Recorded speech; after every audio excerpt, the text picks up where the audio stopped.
তুমি এত রাতে এখানে বসে আছো একা একা? রফিকটা এখনো ফেরেনি। এখনো ফেরেনি? না। আচ্ছা কি করি বলতো? ঘুমিয়ে পড়ো গিয়ে। রফিক তো বাচ্চা ছেলে না, নিশ্চয়ই কোনো বন্ধু বান্ধবদের বাসায় আড্ডা মারছে হয়তো। তাছাড়া রাতে বাড়ি না ফেরা তো তার জন্য নতুন কথা নয়। যাও শুয়ে পড়ো গিয়ে। সাদেক ভাই, বিয়া তো করলেন, অহন বউ নিয়ে এখানে থাকবেন না শহরে যাবেন?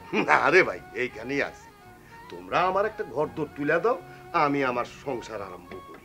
হ্যাঁ নীলু, তোমার দুলাভাইকে তো একটা খবর দেওয়া দরকার, বেচারা নিশ্চয়ই খোঁজাখুঁজি করছেন। আমি এক কাজ করি, আমি না হয় যাওয়ার পথে খবরটা দিয়ে যাই। এসছি যখন কদিন থাকুক। কোথায় ছিলে তুমি? একবার বললাম তো, চিটাগাং গিয়েছিলাম। আচ্ছা আমাদের জানিয়ে যাবে তো, চিন্তায় অস্থির এক একজন।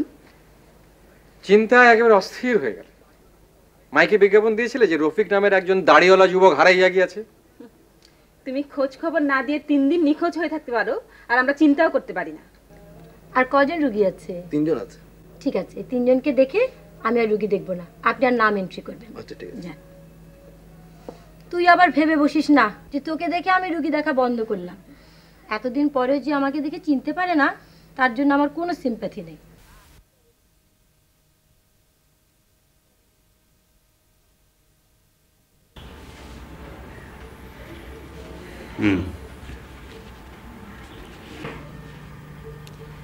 আপনি কি সত্যি সত্যি এত বড় একটা অ্যামাউন্ট ওই নীলগঞ্জের প্রজেক্টে দিতে যাচ্ছেন? নিশ্চয়ই। আপনার টাকা, আপনি যা খুশি তাই করতে পারেন, কিন্তু আমি শুধু একটি কথাই বলতে চাই, এরকম একটা ছোট জায়গায় এত বড় একটা অ্যামাউন্ট খরচ করাই কঠিন হবে। টাকা রোজগার করাটাই কঠিন, খরচ করাটা কঠিন না।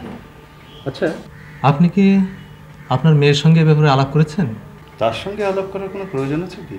আছে, কারণ আপনার উত্তরাধিকারীকে বঞ্চিত করার কোনো অধিকারই আপনার নেই। আইনের কোন জায়গায় এই কথাটা আছে আপনি আমাকে দেখাতে পারেন? জি স্যার, আমি পারি। ঠিক আছে, কালকে তাহলে আপনার বইপত্র নিয়ে আসবো। ঠিক আছে, তাহলে আমরা আসি। আসসালামু আলাইকুম স্যার।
বন্ধুর বাসায় যাচ্ছিলাম, তো এই বাড়ির সামনে দিয়ে যাচ্ছিলাম, ভাবলাম একবার দেখাই করে যাই।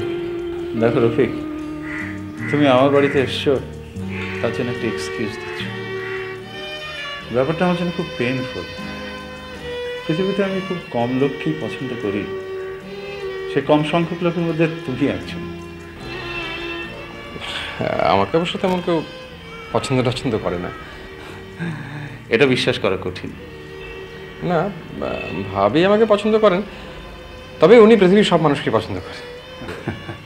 এক্সেপশনাল মহিলা, তার কাছে আমাদের সবারই অনেক কিছু শেখবার আছে। তুমি বসো, আমি শারমিনকে দেখে দিচ্ছি।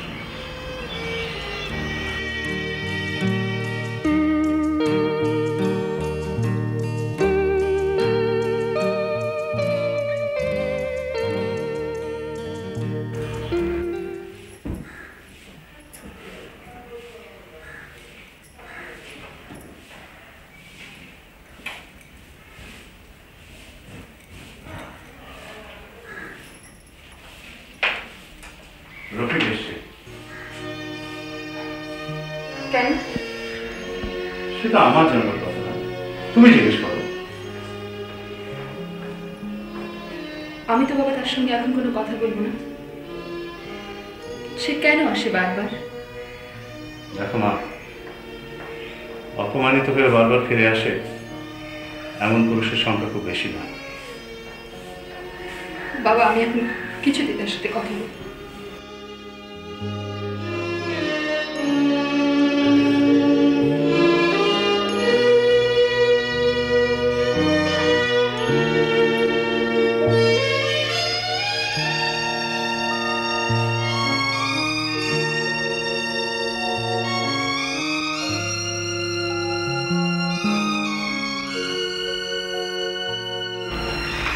তারপর রফিক কি করছে এখন?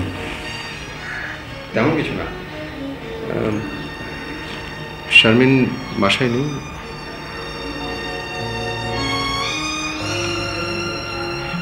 তো আমি তাহলে আসি।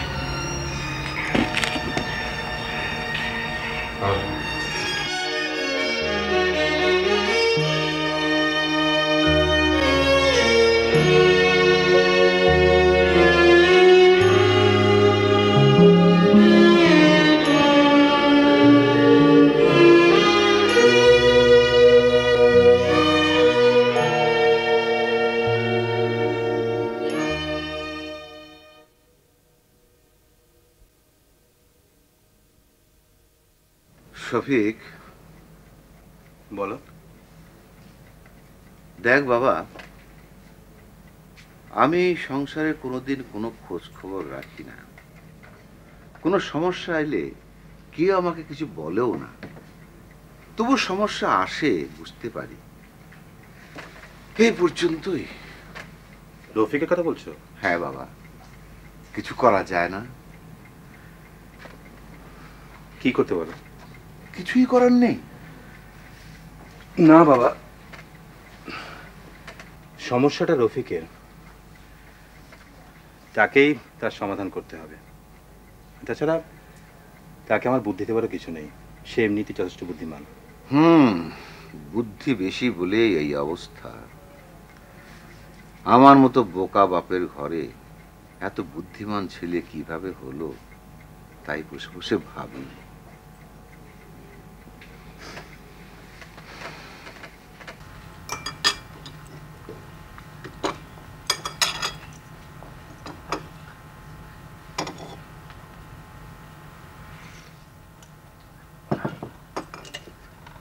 তারপর বলো, তোমার ডাক্তার বান্ধবী কি বললো?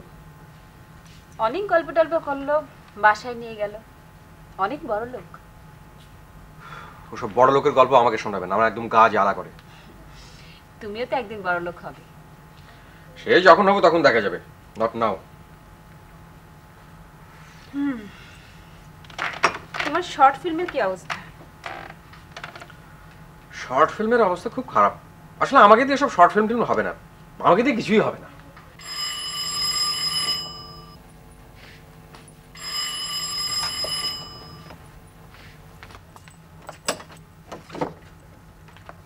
আসুন কি খবর দিয়েছে? হ্যাঁ। আসসালামু আলাইকুম। বসুন। ভাই, আমার ধারণায় আপনার ছেলে একদিন সাদেক আলীকেও ছাড়িয়ে যাবে। কি চিজ, পালিয়ে চলে এলো। আপনাদের এখানে ও অনেক স্নেহ পেয়েছে, আমি তো সেটা ওকে দিতে পারিনি। শিশুরা তো সবসময় স্নেহের কাঙাল হয়, ওরা ভালোবাসা পেতে চায়। ভালোবাসা কে না চায়? সবাই চায়। আপনি চান, আমিও চাই, ভাবিও চাই। আমি চাই না। এই কথাটা কিন্তু ভাই আপনি মিথ্যে বললেন। ভালোবাসা না চাইলে আপনি আপনার ছেলেকে নিয়ে গেলেন কেন?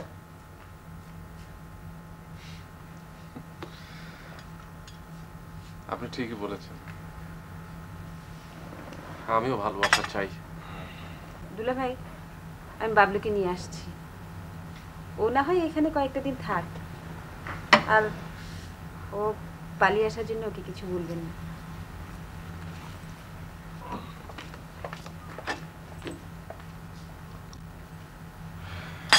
আমি কাউকে কখনো কিছু বলি না দিল। সন্ন্যাসীর মতো কথা বলবেন না। বলবেন না কেন? আপনি কি যীশু খ্রিস্ট নাকি যে এক গালে চড় মারলে অন্য গাল বাড়িয়ে দেবে? তাহলে কি করতে বলেন আপনি? আপনাকে যদি কেউ চড় মারে, আপনি তক্ষুনি তার পশ্চাৎ দেশে গদাম করে একটা লাথি মারবেন। না না না, হাসির কথা না, আই মিন ইট।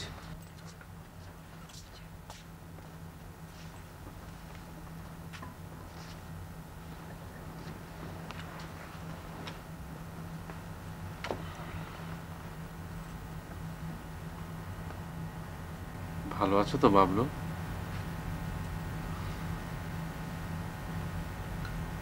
একা একা আসতে তোমার কষ্ট হয়নি তো?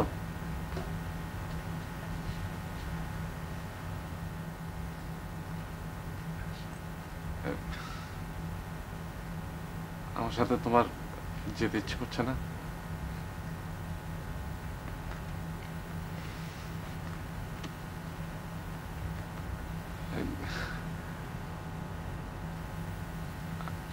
আমাকে তোমার ভালো লাগে না?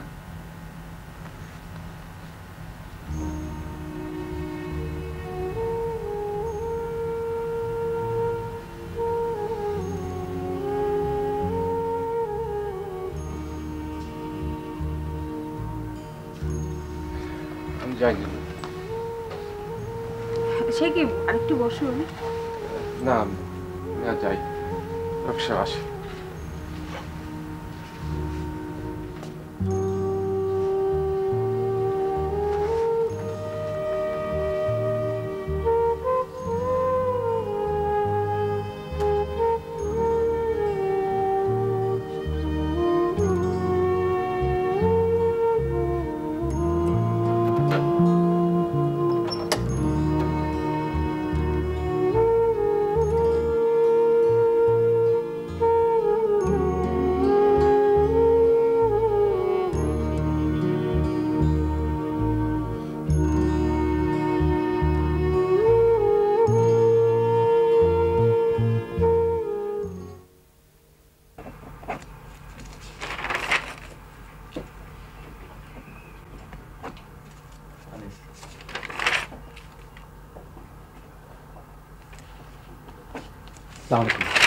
ওয়ালাইকুম আসসালাম।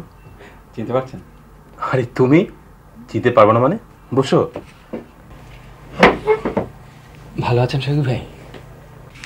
ভালোই আছি। অনেকদিন দেখা নেই তোমার সাথে। কোথায় থাকো, কি করো? আসো না তো আমাদের এদিকে। তোমার ম্যাজিক কেমন চলছে? চলছে না, কোনো স্থায়ী রোজগার নেই। বেঁচে থাকাটাই একটা কষ্টকর ব্যাপার হয়ে দাঁড়িয়েছে। কি খাবে বলো? চা, কফি না ঠান্ডা কিছু? না, কিছু খাবো না। আমার কাছে কি কোনো কাজ এসেছো? কাজ ছাড়া আমি আজকাল কোথাও যাই না শহীদ ভাই। বলো কি কাজ? আগে কাজের কথা সেরে নি। আপনি কি আমাকে একটা চাকরি জোগাড় করে দিতে পারেন? ম্যাজিক দেখে আর বেঁচে থাকতে পারছি না, আমার অবস্থা খুব খারাপ। তোমার মতো একজন বড় ম্যাজিশিয়ান যদি এই কথা বলে। আমার মৃত্যুর পরে হয়তো পত্রিকায় খুব বড় করে ছবি টবি ছাপা হবে, কিন্তু আপাতত খুব কষ্টে আছি। শফিক ভাই, আপনি তো এখন খুব বড় অফিসার, আপনি হয়তো একটু চেষ্টা করলেই। তুমি কি আগের জায়গাতেই থাকো? জি, আগের জায়গাতেই থাকি, এবং ইচ্ছে করলেই এখন শূন্য থেকে ফুল তৈরি করতে পারি, ভালোই পারি। আমরা সকলেই দুঃসময়ের মধ্যে দিয়ে যাই। তা যাই, তবে অনেকেরই যাত্রা শেষ হয়। আমার জন্ম হয়েছিল দুঃসময়ের মধ্যে, চলেছি দুঃসময়ের ভেতর দিয়ে, যাচ্ছি দুঃসময়ের দিকে।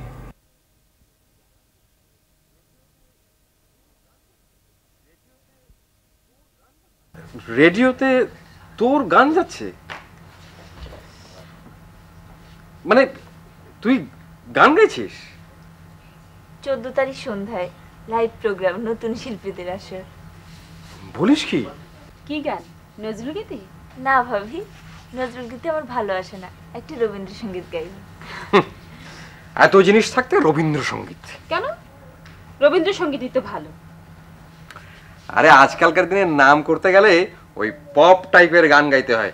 এই যেমন ধরো এরকম, এই সকালে দেখা হলো, বিকালে দেখা হলো না, এত কথা হলো, শুধু ভালোবাসা হলো না। ওসব গান তুমি গেও, আমি ওর মধ্যে নেই। তুমি যাও তো, বাবা মাকে খবরটা দাও, আমার তো বিশ্বাসই হতে যাচ্ছে না। কি আমার সুচিত্রা মিত্র রে, রবীন্দ্রসঙ্গীত ছাড়া উনি গাইতে জানেন না।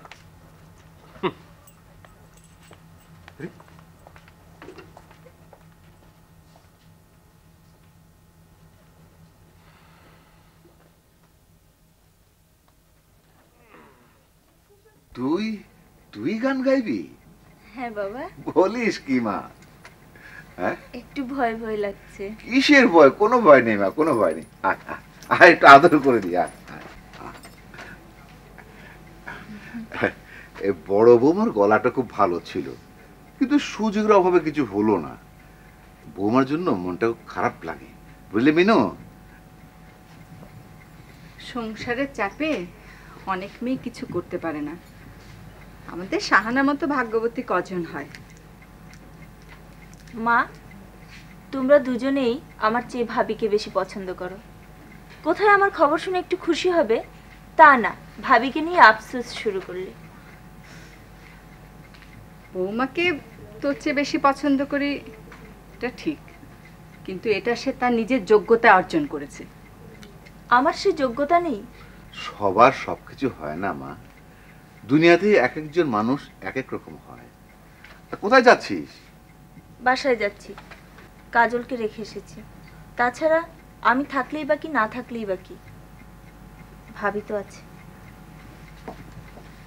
শাহানা, শোন শাহানা।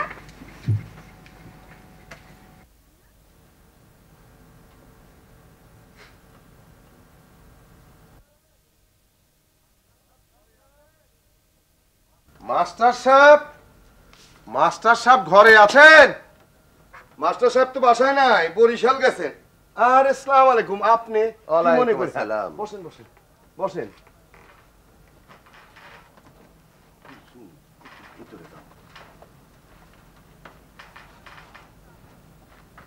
তারপর কি মনে কইরা?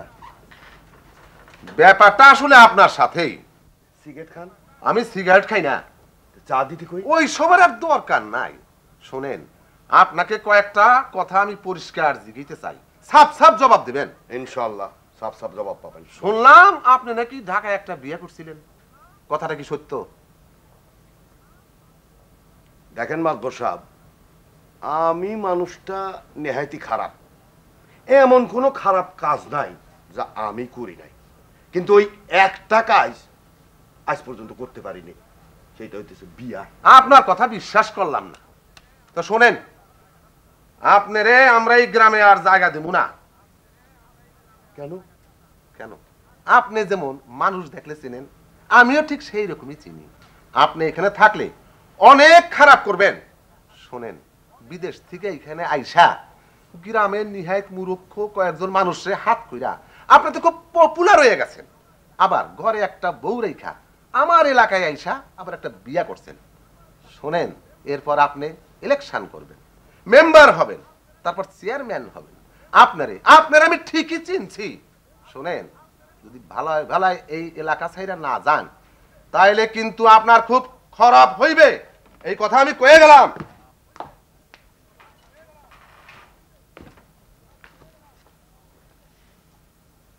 কুলসুম, কুলসুম,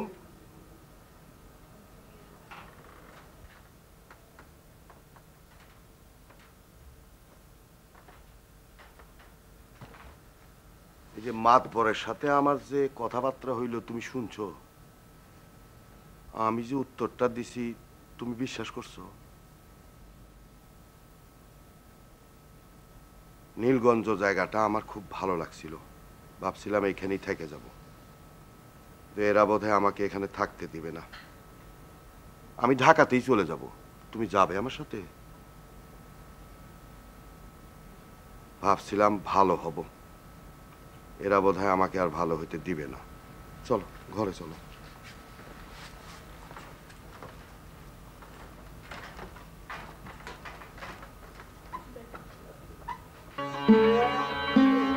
আশা ও আনন্দের যে অপরূপ দিন, তার উল্টো পিঠে দুঃখ ও বেদনার দীর্ঘ রজনী।